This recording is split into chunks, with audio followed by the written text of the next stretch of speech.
5 തവണ IPL ചാമ്പ്യന്മാരായ Chennai super Kings അവരുടെ ആദ്യ മത്സരത്തിനായുള്ള തയ്യാറെടുപ്പിലാണ്.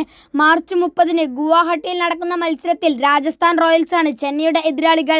കഴിഞ്ഞ സീസണിൽ പോയിന്റ് പട്ടികയിൽ അവസാന സ്ഥാനത്തായിരുന്ന CSKക്ക് ഇത്തവണ ആദ്യ 2 ആഴ്ചകളിൽ MS ധോണി ഇല്ലാതെ കളത്തിലേക്ക് ഇറങ്ങേണ്ടി വരും. പരിക്കേറ്റ നാഥൻ എല്ലീസിന് പകരം സ്പെയ്സൺ ജോൺസൺ ടീമിലെത്തിയിട്ടുണ്ട്. ലേലത്തിൽ അൺക്യാപ്ഡ് താരങ്ങളായ കാർത്തിക് ശർമ്മ, പ്രശാന്ത് വീർ എന്നിവർക്കായി വലിയ തുക മുടക്കിയ CSK ബൗളിംഗ് നിര ശക്തിപ്പെടുത്താൻ രാഹുൽ ചഹാർ, മാറ്റ് ഹെൻറി, അഖിൽ ഹുസൈൻ എന്നിവരെയും സ്വന്തമാക്കിയിട്ടുണ്ട്. അതുകൊണ്ട് തന്നെ ഏത് തരത്തിലുള്ള ഒരു ബൗളിംഗ് ഓപ്ഷനായിരിക്കും ചെന്നൈ തിരഞ്ഞെടുക്കുക എന്ന കാര്യത്തിൽ അനിശ്ചിതത്വം തുടരുകയാണ്. ചെന്നൈ രാജസ്ഥാനെതിരെ പയറ്റാവുന്ന 3 ബൗളിംഗ് കോമ്പിനേഷനുകൾ ഏതൊക്കെയാണെന്ന് നമുക്ക് നോക്കിയാലോ. Combination 1: Khaleel Ahmed, Matt Henry, Mukesh Choudhary, Rahul Chahar, Noor Ahmed. 3 പേസർമാരും 2 സ്പിന്നർമാരും അടങ്ങുന്നതാണ് ഈ കോമ്പിനേഷൻ. ഖലീൽ അഹമ്മദും മുകേഷ് ചൗധരിയും ഇടം കയ്യൻ പേസ് കരുത്ത് നൽകുമ്പോൾ ന്യൂസിലാൻഡ് താരം മാറ്റ് ഹെൻറി പവർ പ്ലേയിൽ വിക്കറ്റുകൾ വീഴ്ത്താൻ സഹായിക്കും.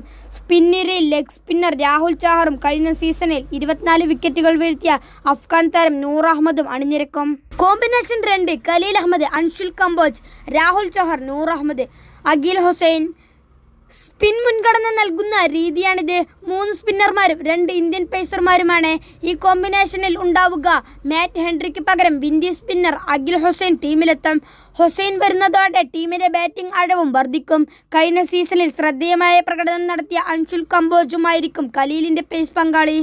Combination 3: Matt Henry, Gurjapneet Singh, Prashant Veer, Noor Ahmed, Akhil Hussain. 2 പേസർമാരും 3 സ്പിന്നർമാരും അടങ്ങുന്ന മറ്റൊരു പരീക്ഷണമാണിത്.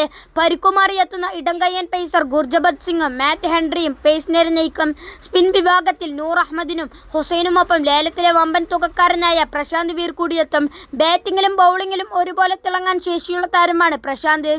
30-ാം തീയതി രാജസ്ഥാനെതിരെ കളത്തിലിറങ്ങുമ്പോൾ ഏതു തരം തന്ത്രങ്ങളാവും ചെന്നൈ പയറ്റുക എന്നതാണ് ആരാധകരുടെ ഏറ്റവും വലിയ ചോദ്യം.